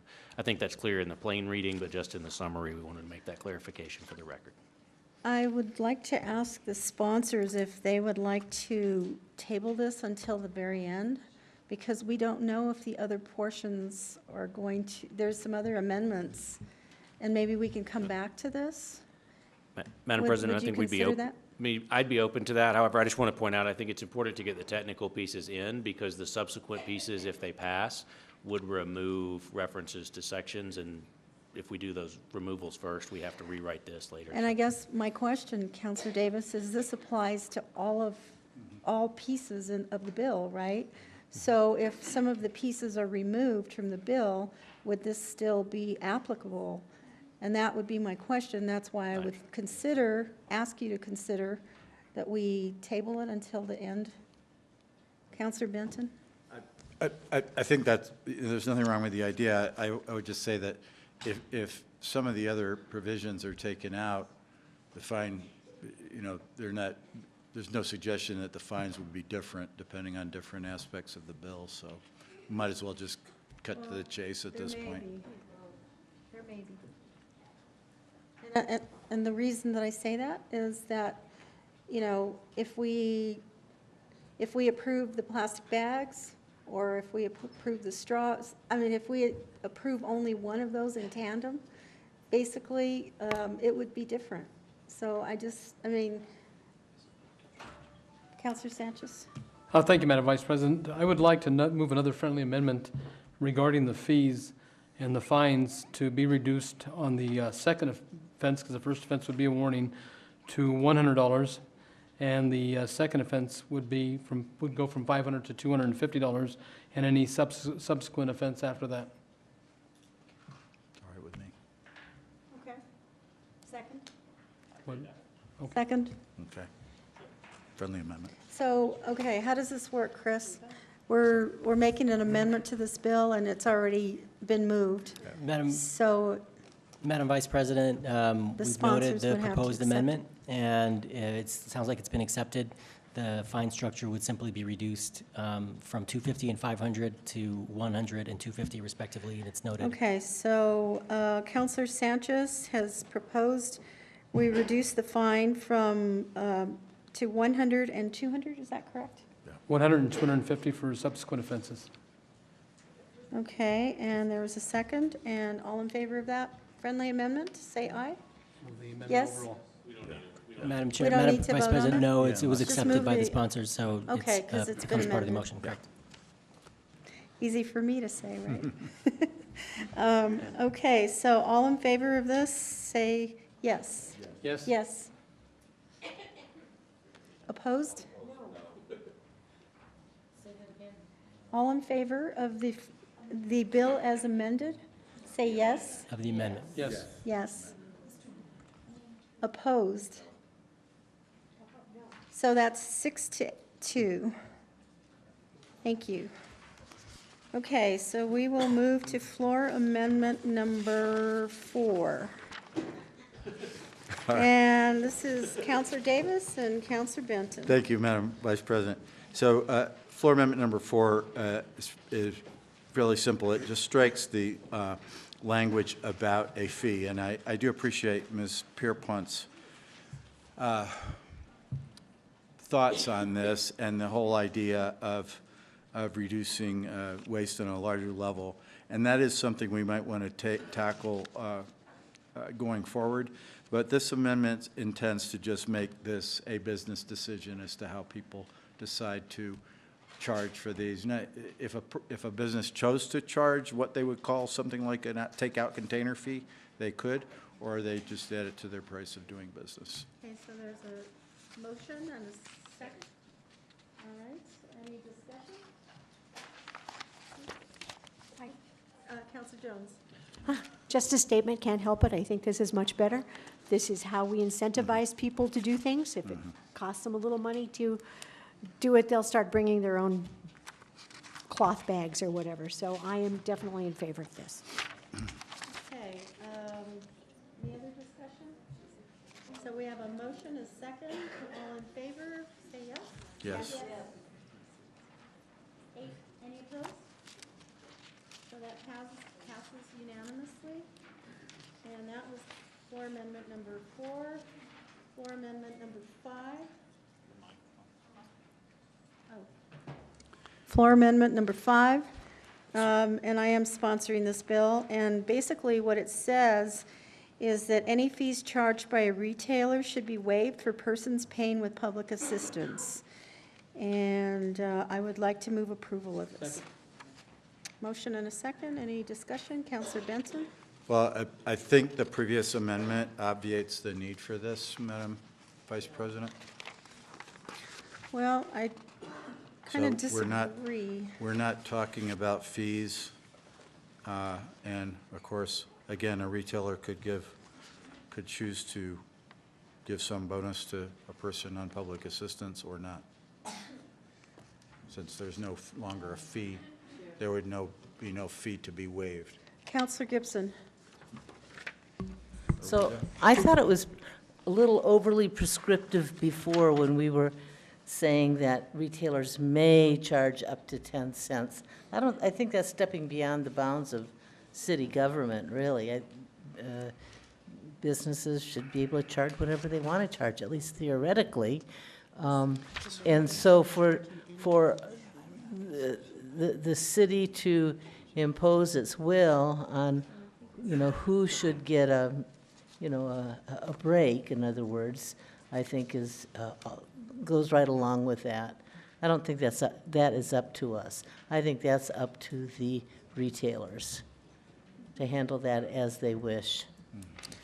The purpose of this bill or this amendment was if people were on public assistance and the retailer decided to charge them for a bag, this would prevent them from, if they had I don't know what they call the card now, I guess. Yeah, then they could say, I can't afford it, and it would be, so there's a motion and a second. Could I, Madam President, if I might? I think this is I support this policy proposal, and I think it is written as intended and could be used here.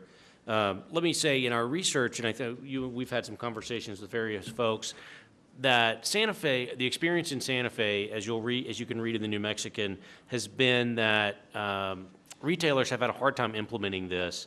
New Mexico just passed legislation to end what we call lunch shaming. In other words, asking students in the lunch line whether they can afford lunch for the day. And there's some conversation about whether having customers at the point of sale publicly declare that they're on public assistance in order to avoid a small 5 or 10 cent fee achieves a good public policy purpose. So I support that, but I wonder if, given the previous amendment that now says the fee is optional for the retailer, if it would also, if the sponsor could achieve her goal by saying the retailer shall be encouraged to waive any potential fees for persons paying with public assistance so that they can develop their own process for that if that becomes an issue. I would accept that as a friendly amendment. Is that okay? Could you repeat that? Sure. I think it would just say, a retailer shall be encouraged to waive any bag fee for persons paying with public assistance. Are you okay with that? Ken? Okay, so friendly amendment. Any additional discussion? If not, all in favor of Committee Amendment 5, please say yes. Yes. Yes. Any opposed? No. Okay. Counselor, 1 opposition. So that's 7-1. Thank you. Counselor Pena is not able to be here this evening, so she asked that I move her committee amendment number 6. And this reads, on page 2, line 4, insert the following.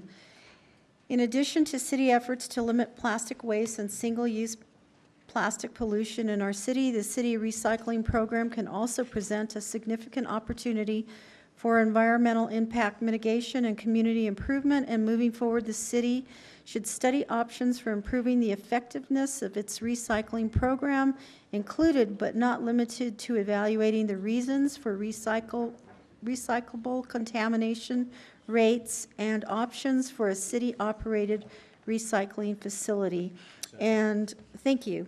And basically the explanation is that it would recognize single-use plastics can have a positive environmental and beautification impact, and the city should go further to continue evaluating opportunities for more cost-effective recycling. So we have a motion and a second. Is there any discussion? Councilors? Any discussion? No? Okay, all in favor of committee amendment number 6, please say yes. Yes. Any opposition? So that passes on an 8-0. Okay, floor amendment number 7 is Councilor Sanchez. Thank you, Madam Vice President. This is floor amendment number 7 to Bill O-19-48. And I can go through the line items. 1, on page 2, lines 13 through 15, strike the sentence, polystyrene containers create non-recyclable and non-degradable refuse streams, while more environmentally sensitive alternatives are available. Number 2, on page 2, lines 17 through 18, strike the language straws and containers. On line 3, on page 2, line 21, after retail establishments, add other than food service establishments or dry cleaners. Number 4, on page 2, line 22, strike the language or single-use polystyrene containers. Number 5, on page 2, line 30 through page 3, line 16, strike subsection C through D in their entirety. And number 6, amend the title to reflect these changes. And basically what this does is this amendment would allow the plastic ban to proceed, but would eliminate the provisions relating to restaurants and dry cleaners, carry-out containers, straws, and plastic bags. If adopted, no materials bans would be in place for the carry-out containers, straws, or plastic bags. Second. Any discussion? Councilor Harris. Yes, I'm going to support this amendment. The place I often eat lunch at today, the owner came up and talked to me, and apparently she doesn't shop very well, according to what other people have said, but the owner told me that cardboard containers for takeout food is like over $1, and styrofoam is like 17 cents. I mean, that's just a huge disparity. That would actually eliminate any profit. For most restaurants, it's about 5 to 8% profit. So this is a significant cost, and I really think on a lot of these things that I think the technology is going to advance and take care of a lot of these problems, and I think that we should have a little bit more faith that that's going to work, and so for that reason, I just my experience with the other issues that are coming down the pike, the sick leave ordinance, the minimum wage that passed in Santa Fe, as well as here locally, as well as this. I think we're squeezing our local businesses and our restaurants so much that we're actually going to, at a certain point, reach a tipping point. Councilor Benson. I will oppose this amendment.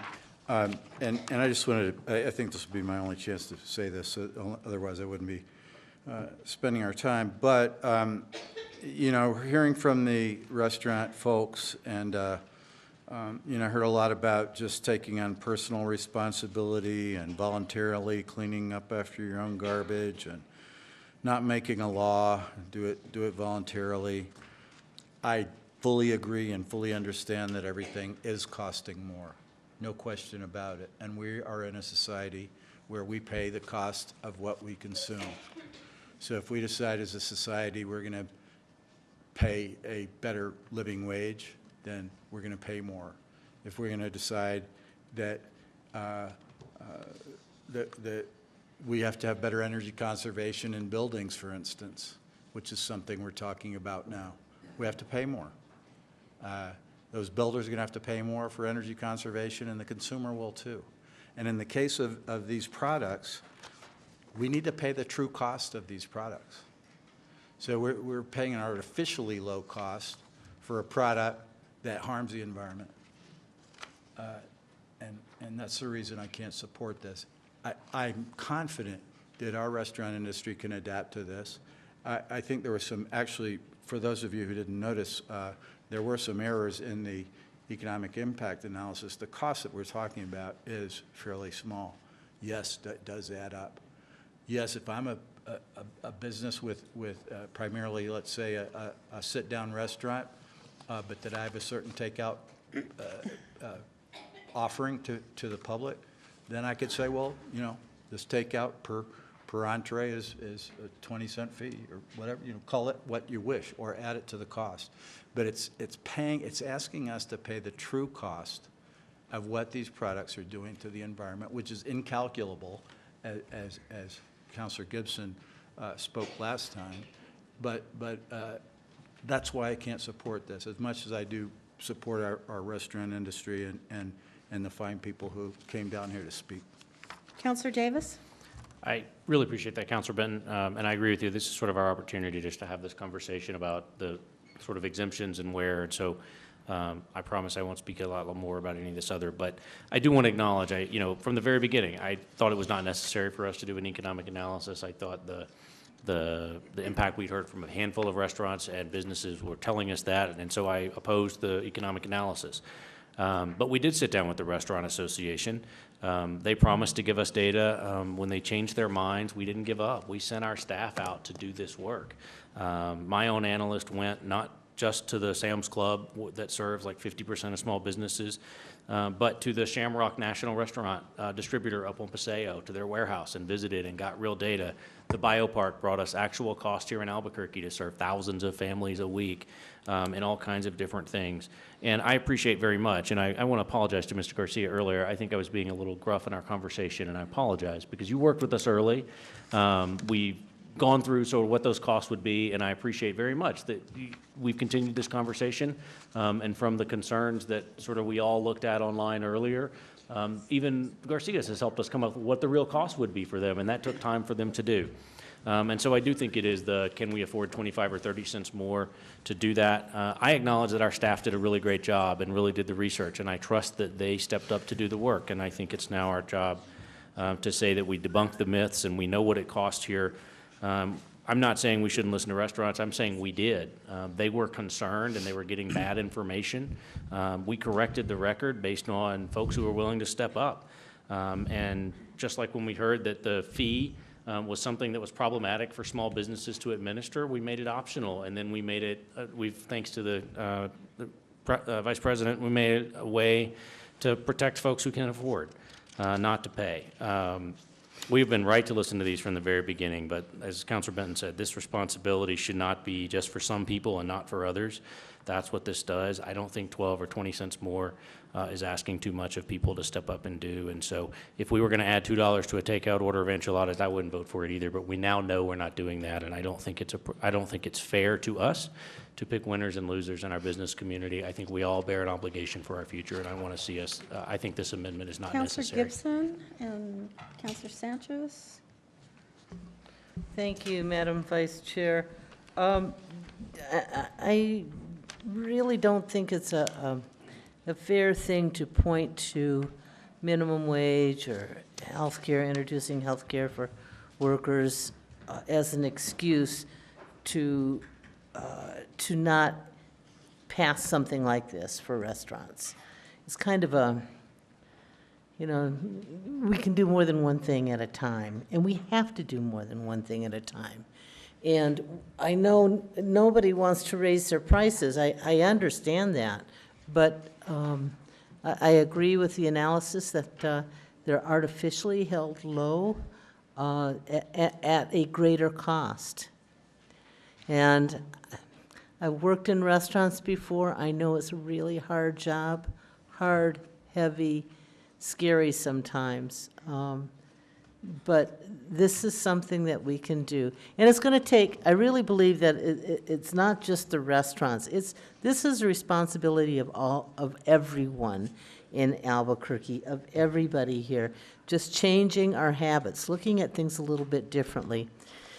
You know, somebody pointed this out, actually it was somebody I thought looked very young, that we didn't use plastics that much, you know, years ago. And I remember those days, you know. We just did things with paper products, with cloth, with other things.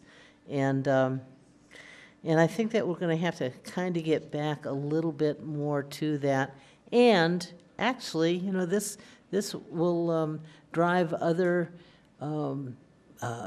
opportunities in the market to fill the place of plastic bags, for example. So anyway, I just don't think that's a fair argument. It's kind of a red herring, really, to say, well, you know, we're already doing these other things, and you know, doing a third thing is just too much.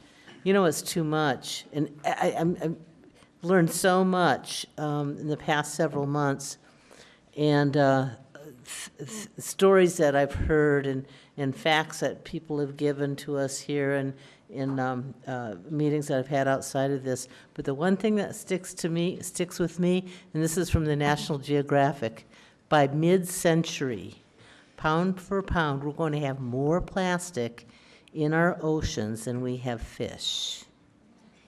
That is just scary, astounding.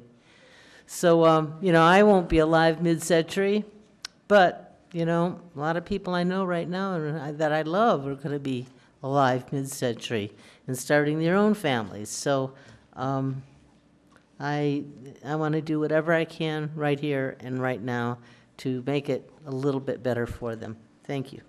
Thank you, Councilor Sanchez. Thank you, Madam Vice President. This was a tough decision for me. We had a lot of individuals come down to speak, both for and against. I know that the business community is struggling at this time, yet I would hope in the future, and Ms. Wright, I would hope that you would get together with the restaurant owners to find ways to make your restaurants much more environmentally friendly. I think it's important that we do that, and we should do that through a task force, including your industry and including members of our community. That needs to be done. We need to take that step in that direction, and I think that was a good point brought up by Maria with the Church Street Cafe, who made the comment that, you know, she's doing a lot of that work right now. And I think as a city, we must try to find ways to make things better also, because right now we charge the restaurants to use the recycling containers a fee. If these individuals are willing to take the extra step and use more of the biodegradable items and start to switch to a more environmentally friendly structure, I think we should provide incentives for those businesses. We do not do that right now. I know that the Waste Management Department is an enterprise fund, and they've got to meet their cost expenditures. But at the same time, I think it's our responsibility to provide those incentives to assure that these restaurants will get the benefit if they are taking that extra step to be environmentally friendly. I know that Mr. Garcia made the comment that, you know, they want to be environmentally friendly, and I believe they do. I've been down to his restaurant several times, and I will not quit going to his restaurant because if he is using plastic. I think at this particular time, he should have that right to do so. But at the same time, I would hope that he is also working in the direction of becoming more environmentally friendly, which he is saying he's going to do. But I'm asking this council to support amendment number 7. I'd like to, Councilor Jones, did you have a comment? I'd like to explain why I am supporting this amendment. I have an amendment coming up, amendment number 9, which does create a task force of the business community that are impacted and the environmental community, because a lot of the information that I've heard in my inbox and people who have called me, you know, I don't want the community to be sort of drawing a line in the sand and like one side wins and one side doesn't. I don't want that. I want to see our community work together and come together, because honestly, I think that the business community is not saying no to this idea. But I think that tonight we are looking, you know, to pass a bill that is, you know, maybe bit off a little too much at once. We could phase this in, and there are ways to bring people together, because we all live in this community. We all, you know, we all want to see our kids grow up in a place that is sustainable for all of us. Not just, I mean, myself when I'm 90 years old, and children as they're growing up into their 20s or whatever.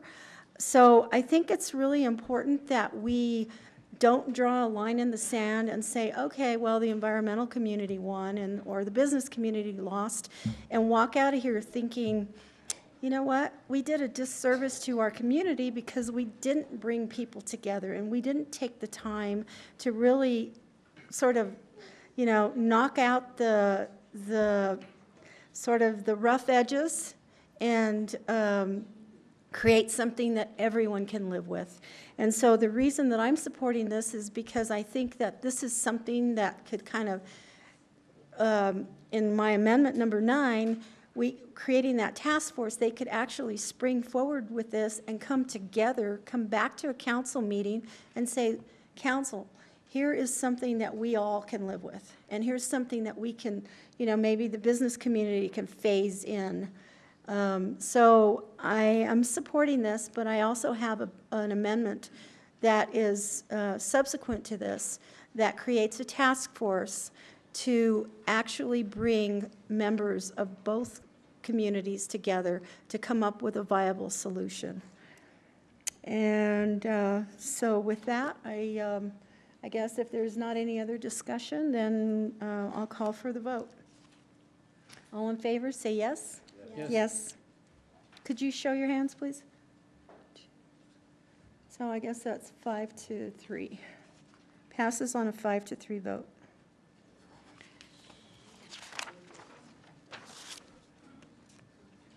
So, floor amendment number 8 is Councilor Sanchez. I will pass. You're not going to do this? Okay.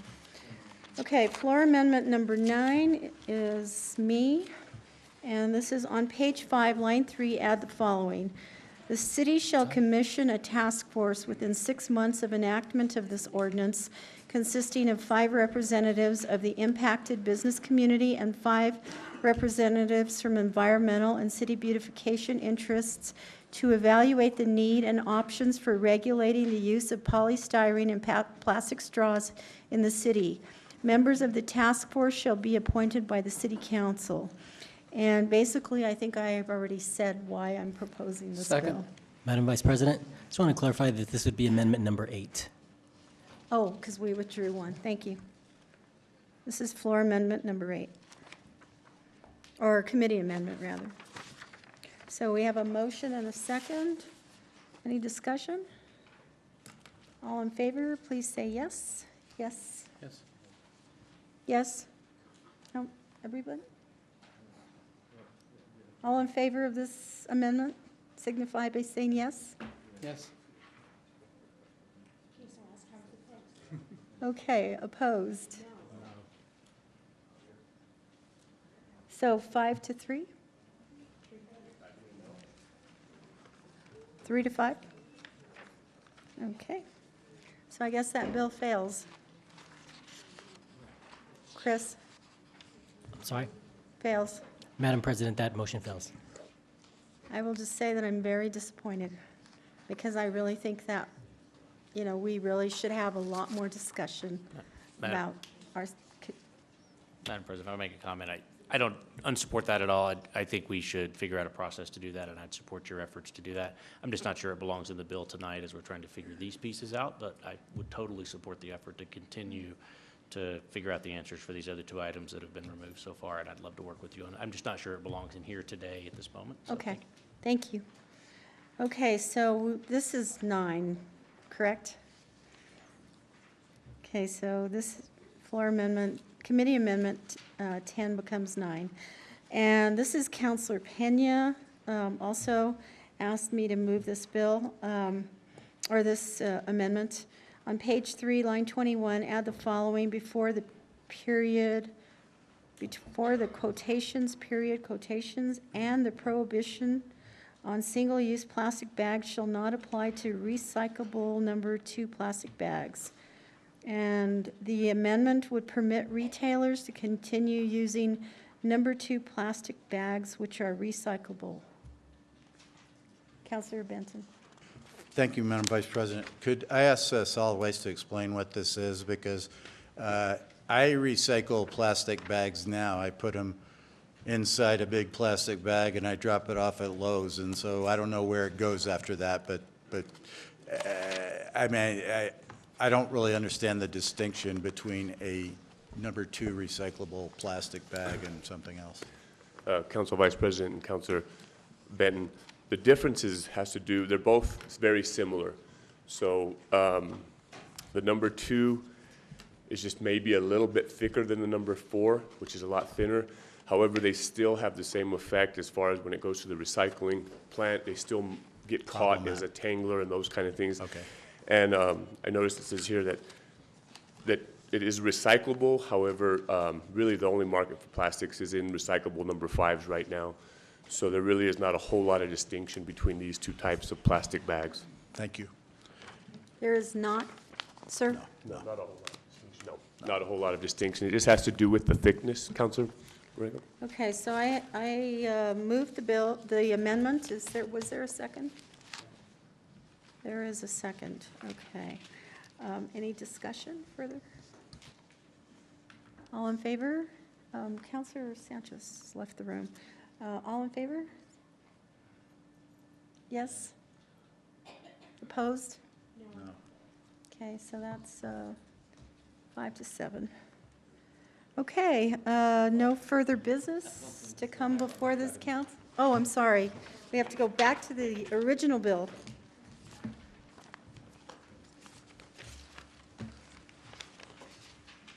Oh, Councilor Sanchez is back. We have a motion and a second on 048. Is there any further discussion? As amended. Councilor Benson. Thank you, Madam Vice President. I just want to thank the co-sponsors and also all the folks from our staff and solid waste and environmental health and everyone who worked with us to get this far. I know this is typical of government, that there'll be some disappointment in the room tonight, and I'm part of that disappointment. But at the same time, we're moving forward. I think Suki said we had to take the first step. So, Suki, we're taking the first step. And I think Representative Deb Holland was here, I think, the first night we were debating this, and she encouraged us to take that first step, and she probably would have liked us to take more steps, but I won't speak for her. But yeah, this is the way we get going. And I want to thank especially all of the children who came out and young folks and the next generation. Thank you for getting our attention, finally. Councilor Davis. Thank you. I just want to add to Councilor Benton's notes. This has been a process with Madam Vice President and Councilor Gibson and Councilor Benton and so many folks in the community to come out. It's been a while since we had this many people say this involved for so long over an issue. And as he said, some of us want to see us continue to go farther. We'll figure out how to do that. I hope if we pass this tonight, which I'm going to encourage our councilors to do and think we do, We are almost in time if we work really hard with our staff and are really nice to them tomorrow, because they're going to be out late tonight, to try to get this to the mayor's office by Earth Day. I think we'd love to see us try to work together to see if we could find a way to help move our city forward in a way and bring these young people back to City Hall. I hope to do that. This is a big step for our city, but it doesn't have to be the last one. Incredibly proud of us, and I can't be more impressed and proud of our staff for environmental health and solid waste in the administration who showed up, did the work, did the math, and hustled through all this. Somehow or another, although I lost it tonight, Matthew, I got a fancy new stainless steel Keep Albuquerque Beautiful straw out of the whole gig. You can get yours online now. Thank you to Suki and the team who showed us that at our town hall, and solid waste was able to get us a few. So thank you very much, and encourage your support. Councilors, anyone else wanting to speak? Well, I will say that I'm not going to stop trying to create a task force to look at the rest of this bill, because I don't think there are winners and losers. I think there are just processes, and there are ways to get to achievable, sustainable communities, and sometimes it takes a little bit of time. So all in favor of this bill, please say yes. Yes. Yes. All opposed? So that passes on a 5-3. All right.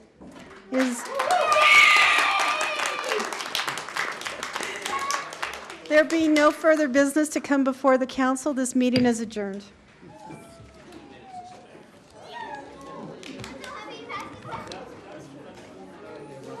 I know.